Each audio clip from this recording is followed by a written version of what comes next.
Good morning. We are extremely pleased that you are here. It is good to come together for the purpose of co-creating. Do you agree? You're enjoying your leading edge position. You're enjoying how life calls new desire forward in you. You're enjoying that natural expansion of your own desire. You like clarifying it. You like tuning to your desire. Do you realize that that is what deliberate creating is? It's lining up with your desire. You like knowing that you are the creator of your own experience. Do you? Not so much, huh? Well, we know, we watch you. At first it's invigorating to realize that you create your own reality until you see what a mess you're making of it. And then you would like to blame someone else. Mother, it's mother. It's mother. Well, we like knowing that you create your own reality, and we like you knowing that you do. And the more consciously aware you are of that, then the happier your day-to-day experience is. The less you need things around you to be a particular way so that you can merely observe good feeling things and feel good. The less you do of that, then the more powerful you are really, because the more ability you have to keep yourself steady anyway. So many people are living very conditional lives where their moods or attitudes follow their observation of things, and then they set out really fervently attempting the impossible, which is to control the conditions around them so that they can have some measure of control about how they feel. But it doesn't work that way. It doesn't work out well for them. And we want you to not be among those conditional observers of life. We want you to let your observation please you, because it's from that observation that you come to your own conclusion of your own preferences. But once those preferences have hatched within you, once you begin to have ideas of what you want, then it's a matter of deliciously focusing and feeling yourself aligning with your desire while you feel law of attraction responding to your focus and the momentum of your desire building within you even before it manifests. If you could get hooked on that, we're calling it that sweet spot, that feeling of your desire in the process of becoming, even before it's had that last bump into manifestation.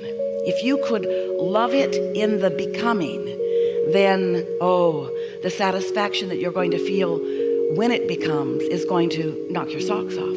And not only that, not only are you going to have so much more satisfaction as it unfolds, as it makes that last movement into where you can see it and hear it and smell it and taste it and touch it, but all the way along the way, even before it was visible to you, it was known to you by your enthusiasm for it. It was known to you by your appreciation of the idea of it, but it was not visually translatable quite yet. You couldn't hear it or see it or smell it or taste it or touch it, but you still felt the joy of its becoming.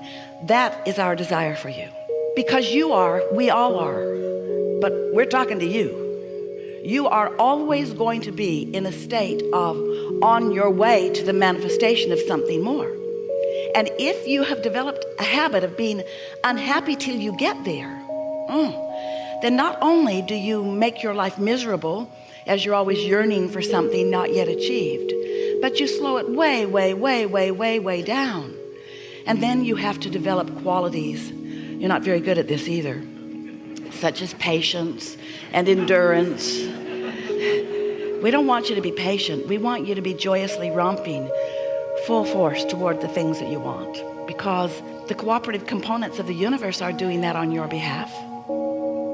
So there are some questions that you must have about why you would hold yourself in vibrational discord to a natural and swift unfolding of your desires. And we can speak it to you simply by just saying you offer opposing thoughts about your desires.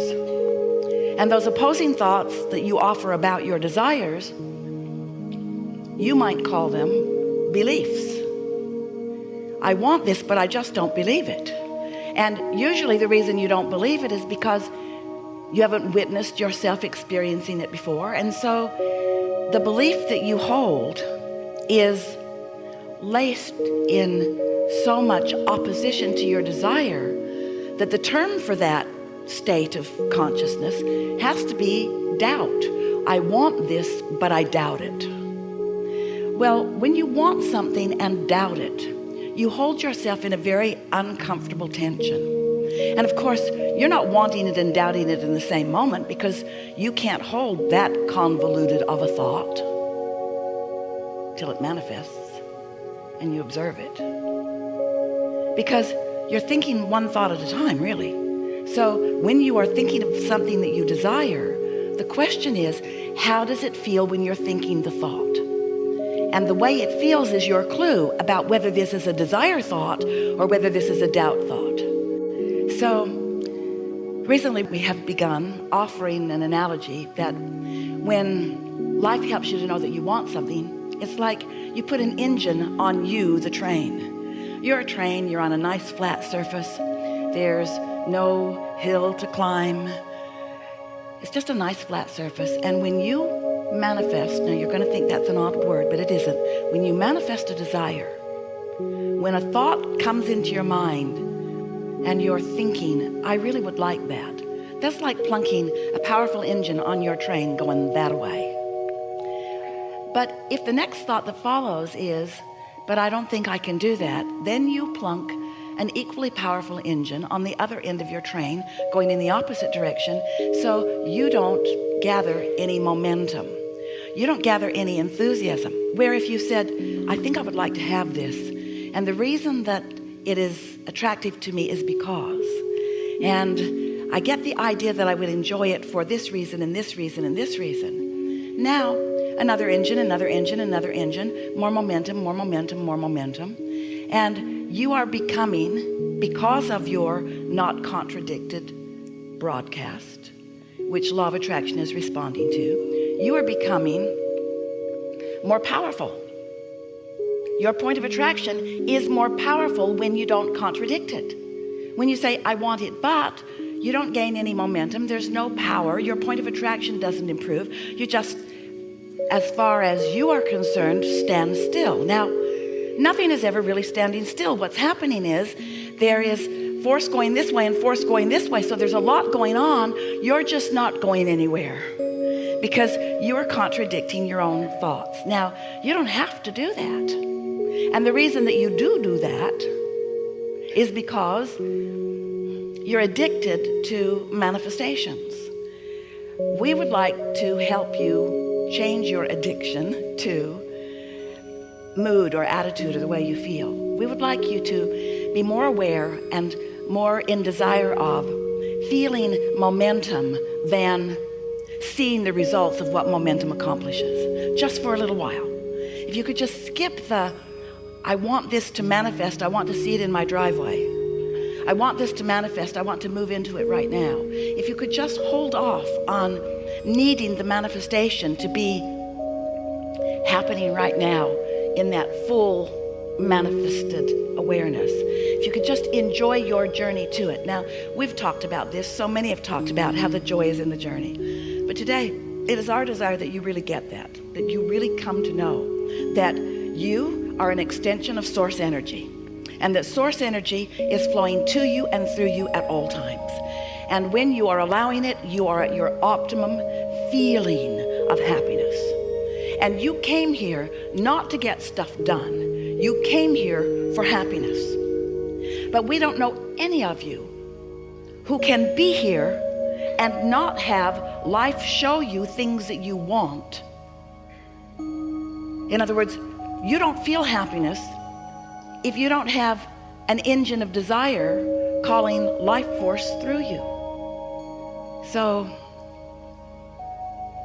it's nice the way it's set up, because you can't be here and not have that happen. You could not, none of you can, no one ever could. You cannot turn your desire factor off. You can't turn it off. because the contrast that you're living in is just causing you to focus and get those juices flowing. You can't turn that off.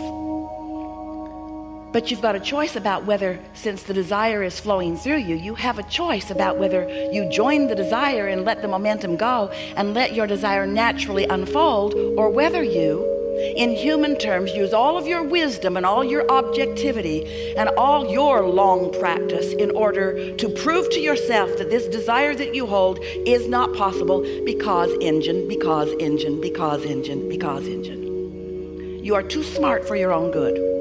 You've gathered up too much fact to contradict your own desires. When you're little, you don't, though.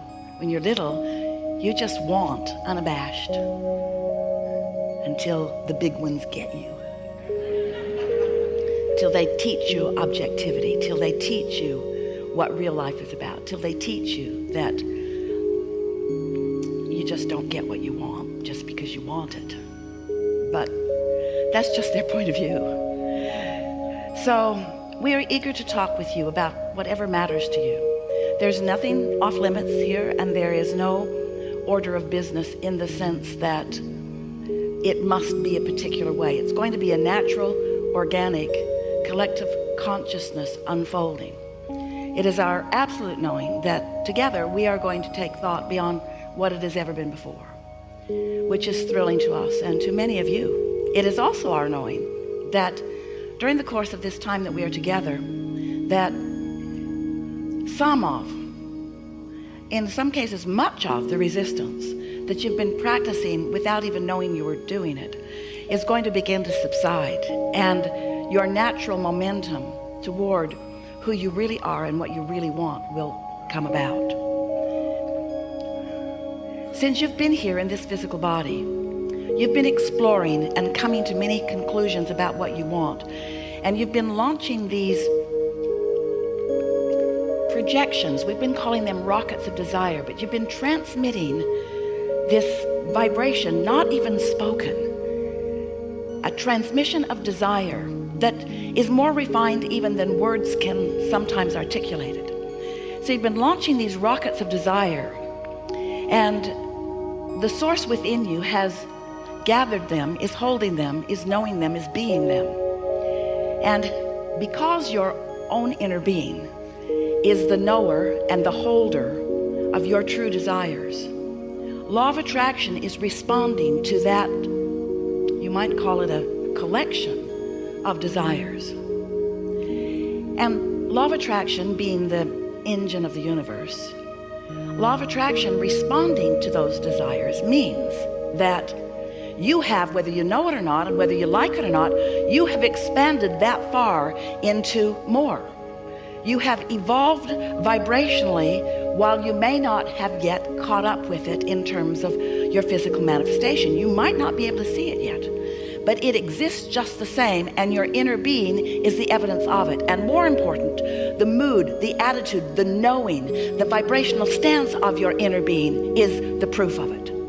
So when you accidentally, usually, or deliberately stumble into or walk deliberately into thoughts that cause you to feel happiness, that means you have joined that broader knowing of the source within you, and you are, for the time of that happiness, a perfect vibrational match to the expansion that you have created through the contrast that you've been living.